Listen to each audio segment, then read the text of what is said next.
At i-share ko sa inyo guys dito sa mga kulay ng varnish tutorial kapag nagbabarnish ako ng mga wood furniture. Wow. Na luxury smooth gloss ang finish guys. At step by step ko nga itong i-share sa inyo guys kung paano ako nagbabarnish guys sa mga wood furniture na luxury smooth gloss ang finish guys. At dahil 57k follower na guys ang Diklihon Woodwork guys, ay bilang pasasalamat ko sa inyong lahat guys, ay ibabagi ko naman sa inyo guys ang aking sikreto sa pagbabarnish sa mga wood furniture guys. At step by step ko itong ibabagi sa inyo guys para makatulong din naman ako guys sa mga gusto ding matutong magbarnish guys, lalo na guys yung mga gustong mag-DIY sa kanilang mga tahanan. At umpisahan na nga natin guys para ma-achieve ko guys yung aking pagbabarnish guys na luxury smooth gloss ang kinalabasan guys, ay nilalagyan ko muna ito guys ng lacquer sanding sealer. At kung gusto nyong gayahin guys itong aking pagbabarnish guys na magiging luxury smooth gloss ang kinalabasan guys, ay dapat makinis na makinis ang kahoy bago ito lagyan ng sealer. At baka itanong nyo sa akin guys na ginawa nyo naman yung tulad ng ginawa ko guys, pero bakit hindi nagkatulad ang ating mga ginawa guys, ay 100%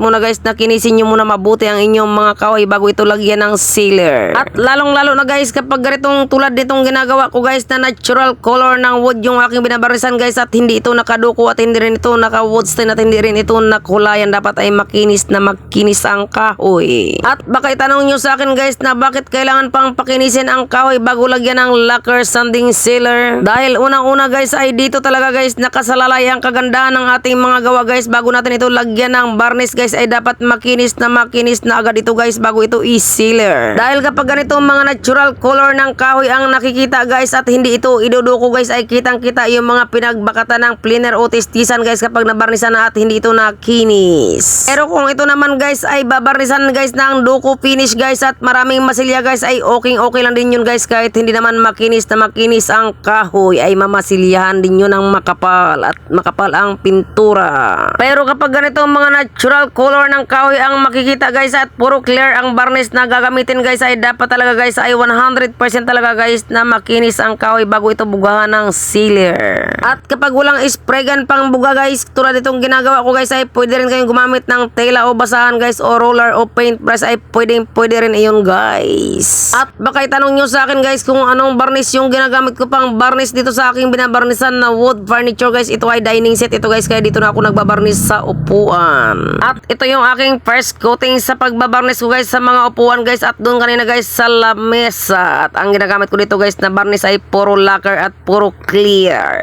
At halos lahat nga guys ng aking nabarnisan guys ay puro lacquer varnish ang ginagamit ko guys, magsimula sa lacquer sanding sealer hanggang sa aking pang last coating guys ay puro ito lacquer. At take note nga pala guys, kapag gusto nyong ma-achieve ang kagandahan sa pagbabarnish guys, ay wag talagang tipirin ang ating mga materials para ma-achieve natin ang kagandahan. Para ma-achieve natin guys ang luxury smooth gloss ang finish guys, ay dapat hindi tinitipid ang ating mga materials na gagamitin dito sa pagbabarnish. At kapag na first coating ko na lahat guys ng lacquer sanding sealer, ay inaantay ko lang yun guys ng mga 3 minutes pataas guys. At kapag tuyong-tuyo na guys, ay magliliha naman ako guys ng mapinong liha ang ginagamit ko dito guys. At ang mga liha nga pala guys na ginagamit guys sa pagliliha kapag ganitong mano-mano ng pagliliha guys sa finishing guys, ay lahat naman ng mga liha guys ay may mga numero o number. Sabihin nyo guys sa inyong pagbibilihan kung ano number ang gusto nyong bilhin. At itong ginagamit kong liha naman guys ay number 800 dito guys, kaya ganyan siya kapino guys, ay makinis na siya guys kapag nililiha ko dahil ito ay number 800. At kung minsan naman guys ay gumagamit din ako guys ng liha na number 1000, maganda din iyon guys pang finishing din guys, ganito din kakinis na yun guys pag nililiha mo siya guys. At baka itanong nyo naman sa akin guys kung bakit kailangan pang lihain ng mapino guys kapag nalagyan na ito ng lacquer sanding sealer, ay makinis naman ito bago nilagyan ng lacquer sanding sealer. At baka isipin nyo guys na makinis naman bago nilagyan ng sealer, kaya pwede nang hindi ilihain ng mapino at tuloy-tuloy na lang ang pagbabarnish. Ay naku guys, wag nyong gagawin guys na magbarnish ng tuloy-tuloy guys na hindi nagliliha, lalong-lalo na kapag ganitong natural color ng kahoy ang inyong binabarnisan guys. Dahil kapag nagbarnish kayo guys ng tuloy-tuloy kapag ganitong natural color ng kahoy ang nakikita at puro clear ang varnish na ginagamit guys, ay hindi nyo rin ma-achieve yung kagandahan na gusto nyong ganda. Hindi nyo talaga ma-achieve guys yung luxury smooth gloss finish guys sa pagbabarnish guys kapag hindi kayo natutong magliha ng mapino tulad ng aking ginagawa kanina. At kapag naliha na yun guys ng makinis na guys doon sa number 800 o number 1000 na liha guys, ganyan ganyan ang kanyang itsura guys ay namumuti-muti na siya guys at napakakinis na yan hawakan at malambot na.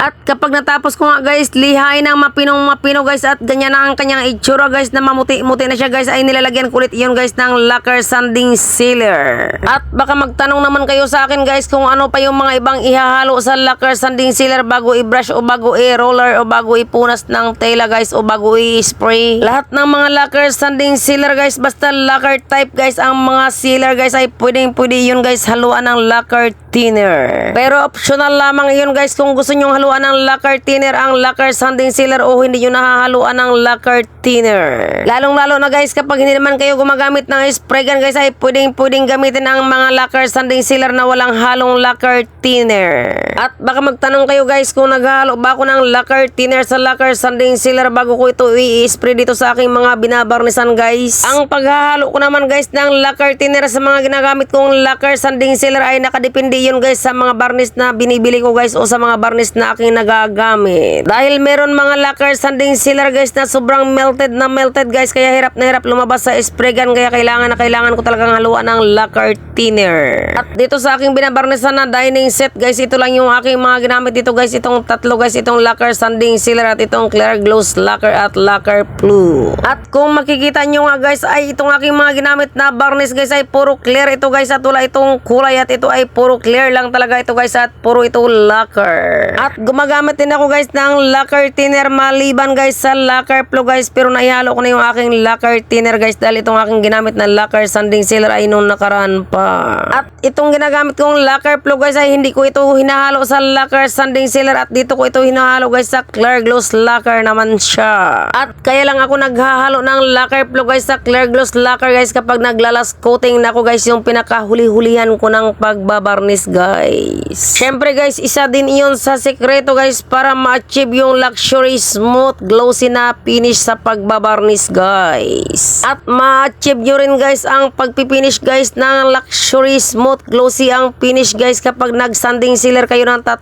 beses at maglagay din kayo guys ng 3 beses sa clear gloss lacquer. At take note guys kapag nagko-coat kayo guys ng clear gloss lacquer yung dalawang coat nyo guys ay huwag nyo munang hahaluan ng lacquer blue guys. Yun ang pinaka-sikreto doon. Yung pinakauna yung coating guys sa clear gloss lacquer guys at pangalawang coating din guys sa clear gloss lacquer ay huwag nyo hahaluan ng kahit ano guys walang thinner o ng kahit na lacquer blue guys. At kapag meron pa kayo nahawakan guys na medyo magaspang guys ay pwede nyo pang lihain ulit yun guys ng mapino bago nyo i-coat ulit guys ng clear gloss lacquer. Basta doon lang kayo maghalo guys ng lacquer blue guys sa clear gloss lacquer kapag lalas coat nyo na guys at hindi nyo na babarnisan ulit at yun na yung pinakalas coating nyo guys. At huwag nyo rin guys haluan ng lacquer thinner guys baka mamaya guys gawin nyo naman guys haluan nyo ng lacquer thinner at lacquer blue yung inyong clear gloss lacquer. Kapag hinaluan nyo guys ng lacquer thinner at lacquer blue guys yung clear gloss lacquer at baka magtaka naman kayo guys na bakit hindi naman kasing ganda ng binarnisan ko yung binarnisan nyo guys ay wag na talaga kayo magtataka guys. Sa lacquer sanding sealer naman guys ay kahit maghalo kayo guys ng lacquer thinner doon guys mula sa first coating nyo hanggang sa second coat hanggang sa third ay pwede yun guys. At baka magtanong naman kayo sa akin guys kung gaano ba katagal ito guys matuyo bago ito upuan guys dahil na-coat na ito guys ng pang last coating guys at pwede na itong gamitin dahil nabarnisan ito ng pang last coating.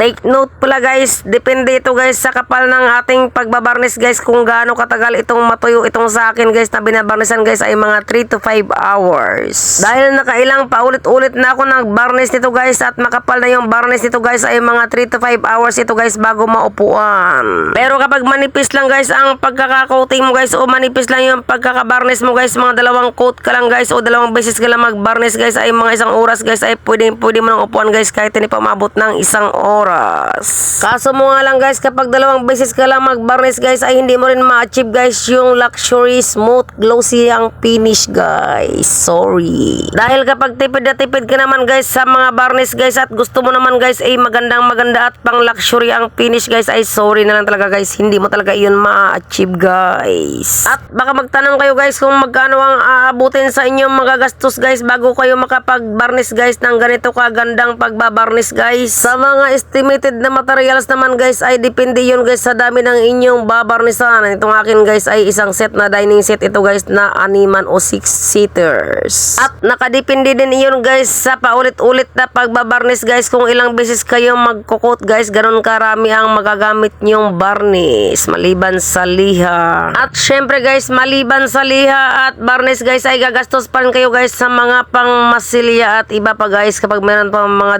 defect yung kahoy. Dahil kung minsan guys ay habang nagbabarnis guys ay makikita mo rin guys yung mga damage ng kahoy guys, kaya kailangan mo rin lagyan ito ng glue o iba pang pangmasilya. Syempre guys, mas maliit ang babarnisan, mas kukunti, mas maliit din ang gastos guys at mas kukunti din ang bibilihin mong barnis o materials. At hindi na talaga ito sekreto guys dahil naibagi ko na sa inyo guys yung aking sekreto sa pagbabarnis. At syempre guys, big shoutout guys sa may-ari nitong aking binarnisan guys sa Family Sangil. Maraming salamat sa Family Sangil sa pagtangkilik nyo ng aming gawa.